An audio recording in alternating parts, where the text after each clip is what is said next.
बहुत समय पहले की बात है। एक राज्य था जहां के राजा का नाम विक्रम था। राजा विक्रम जितने वीर थे उतने ही बुद्धिमान भी थे। वे हमेशा अपने निर्णय सोच समझ कर लेते थे और इसी कारण उनकी प्रजा उन्हें बहुत पसंद करती थी। लेकिन एक दिन राजा विक्रम के सामने ऐसी स्थिति आ गई जिसने उनकी बुद्धिमानी की असली परीक्षा ले ली। एक सुबह दरबार लगा हुआ था। तभी अचानक एक साधु महल में आया। उसकी पोशाक फटी हुई थी, बाल बिखरे हुए थे और उसके हाथ में एक चमकता हुआ कांच का गोला था। महाराज, साधु ने बुलंद आवाज में कहा, यह कोई साधारण गोला नहीं है, यह भविष्य देखने का साधन है। अगर आप इसे ध्यान से देखें तो यह आपके आने वाले समय की झलक दिखा सकता है। राजा विक्रम को यह सुनकर बहुत आश्चर्य हुआ। उन्होंने गोला साधु के हाथ से लिया और उसे ध्यान से देखने लगे। तभी गोले में एक अजीब दृश्य उभर आया। राजा ने देखा कि उनका राज्य नष्ट हो गया है, महल खंडहर में बदल चुका है और प्रजा दुखी और बेघर हो गई है। राजा का चेहरा सफेद पड़ गया। यह क्या हो रहा है?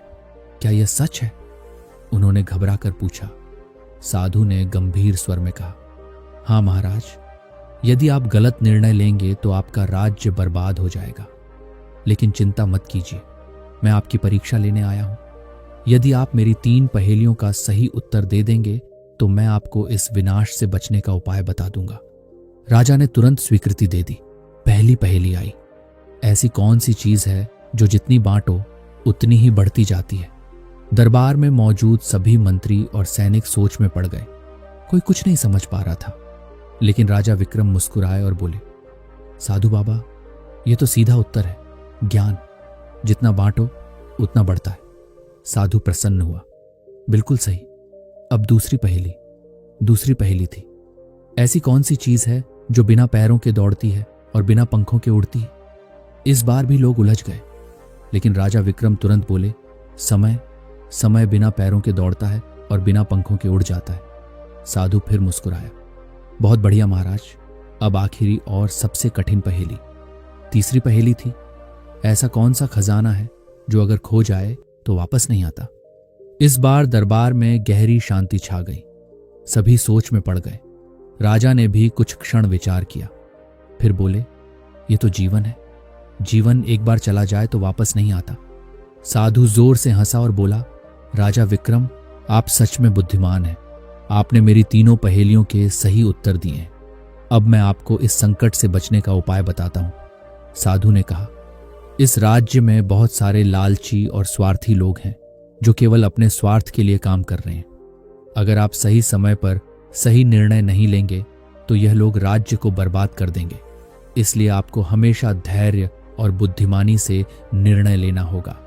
राजा विक्रम ने सिर हिलाया और साधु को धन्यवाद दिया। इसके बाद उन्होंने दरबार में सभी मंत्रियों को बुलाया और राज्य के भले के लिए सख्त नियम बनाए।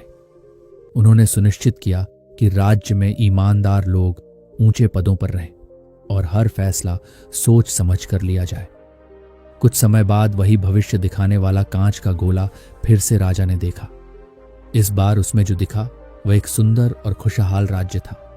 महल चमक रहा था, लोग आनंद में थे और चारों ओर समृद्धि थी। राजा विक्रम ने चैन की सांस ली। इस तरह राजा विक्रम ने अपने बुद्धिमान निर्णयों से अपने राज्य को संकट से बचाया और अपने लोगों को खुशहाल जीवन दिया। इस कहानी से हमें यह सीखने को मिलता है कि मुश्किल समय में सही निर्णय लेना बहुत जरूरी होता है। कभी भी डर या घबराहट में कोई फैसला नहीं लेना चाहिए, बल्कि धैर्य और समझदारी से सोचना चाहिए।